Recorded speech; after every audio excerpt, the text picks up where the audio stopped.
Welcome to this edition of the Weekly Dose, Challenge Your Perspective. This is Patrick Daya.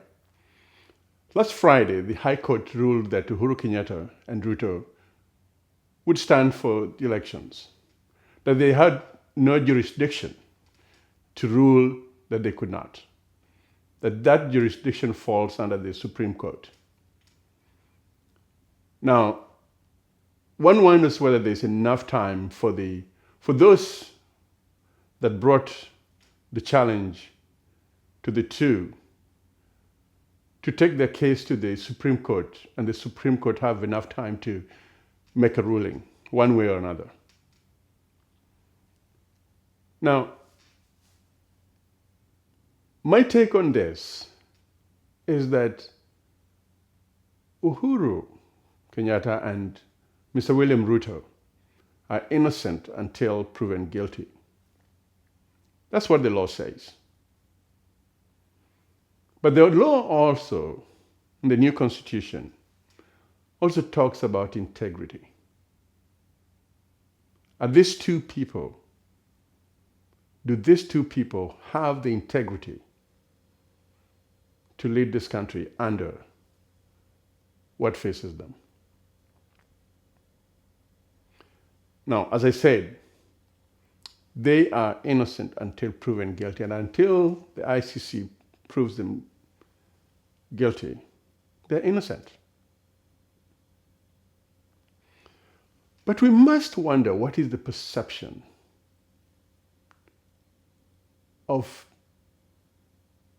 two people that have been accused of the most heinous crime against humanity, seeking to lead the very same people that they accused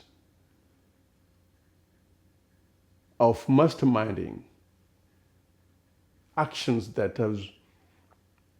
displaced thousands, hundreds of thousands, and actions that resulted into over 1,200 Kenyans dying after the 2007-2008 period after the elections. What does he say about our country? Now, my fellow Kenyans, this election, any election, has consequences. There has been debate about, what if Uhuru wins? And there's a possibility that he could win. He himself has said that he can rule from The Hague. Really? Does he truly believe that? And Kenyans, do you really think that that is a good idea? There's been issue of sanction.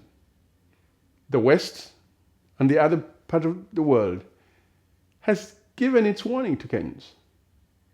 They have said elections have consequences. They're not directly saying who or how, or that they support any candidate. But be certain that sanctions work. If they, and our trading partners, carry forward what they're saying, and the sanctions against Kenya, it would be devastating. The economy would be affected in very, very significant ways. Kenya's trade with the outside world would be greatly affected. Investors who've been looking at Kenya would think twice before they come in, because sanctions would restrict them from trading with Kenya. The Kenyan shilling would be immensely devalued. Inflation would go off the roof. Prices of commodities would be up the roof. Exporting of goods would be very expensive. Imports would be expensive too. The price of energy, which is the driver of any economy would go up. Oil will be up. And this would affect that very smallest trader, that shosho that needs to transport her cabbage from upcountry into the cities. The price of transportation would be higher. Moving from one place to another would be much more expensive. Interest rates would be higher. The dollar would be much higher. And those that have loans for their businesses, loans for their homes, for real estate, the interest rates would be exorbitant.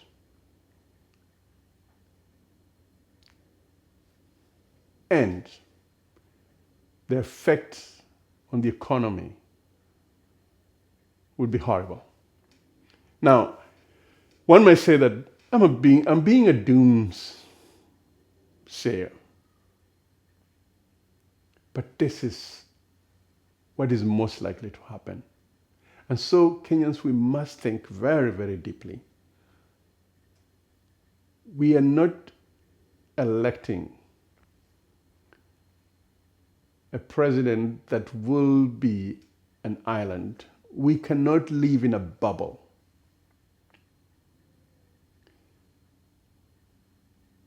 This ICC thing is a serious business, and Kenyans, we must think very deeply. This is the soul of our country. Now, I have nothing against Uhuru. In fact, I have nothing against Kenyatta either. I don't care where our president comes from. I don't care that our president comes from Kikuyu land, from Kalenjin land. Our president could be a Turkana, could be a Rendile, could be a Kisi. What we must care about is, does this president advance the country of Kenya? Can we safeguard the soul of Kenya? Because elections matter. These two gentlemen are very young. And if I was to advise them, I would tell them, please stand down. Stand down because you care for this country. It's not about the individual. It's about the country. And we have qualified candidates. And this is not to advocate for one particular candidate. I have no idea about which candidate we should elect.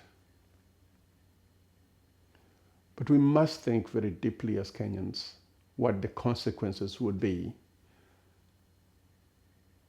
when we cast that ballot, because eventually the net effect will affect everybody, will affect every Kenyan. And is that what we want? We must ask ourselves that question as we go to the ballot. We must think of what the consequences are when we go to the ballot.